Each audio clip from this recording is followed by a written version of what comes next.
voit une explosion de la biodiversité domestique, hein, de plus en plus de chiens, de chats, de vaches, de poulets, 17 milliards de poulets sur la Terre, parce qu'on mange trop de viande.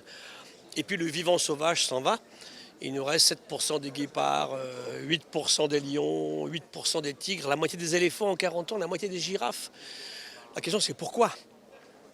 Et récemment, il y a eu deux très gros papiers qui sont sortis, qui ont fait beaucoup de bruit. L'un sur l'effondrement des oiseaux dans les terres agricoles.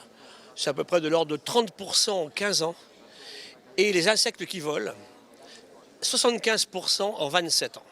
Donc notre question, elle est claire. Qu'est-ce qui va se produire si l'humain continue comme ça? Alors pourquoi ils disparaissent?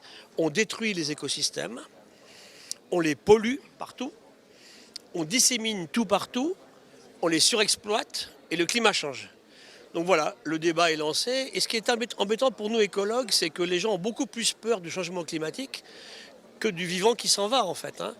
Et c'est là que les écologistes disent aussi des bêtises, parce que c'est pas une extinction qu'on vit aujourd'hui, c'est un effondrement du nombre d'individus dans les populations vivantes. Ça pourrait à terme amener des extinctions, mais ça prendra du temps. Donc voilà, les réactions, qu'est-ce qu'on fait? On ne peut pas s'en passer, hein. On ne mange que du vivant, on ne collabore qu'avec du vivant, donc l'humain doit admettre qu'il est dedans.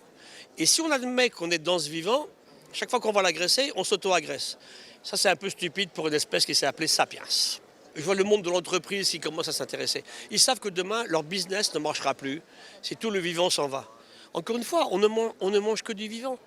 On ne coopère qu'avec. Par exemple, maintenant, des questions qu'on a très graves sur la mauvaise façon de manger. On a changé nos bactéries intestinales. Les gens sont plus gros, hein. L'obésité, le diabète de type 2, les problèmes d'autisme ou d'Alzheimer sont liés à des questions de diversité. Un corps humain, c'est autant de bactéries que de cellules humaines, hein. Donc il faut qu'on l'admette. Donc il faut qu'on garde le vivant avec nous.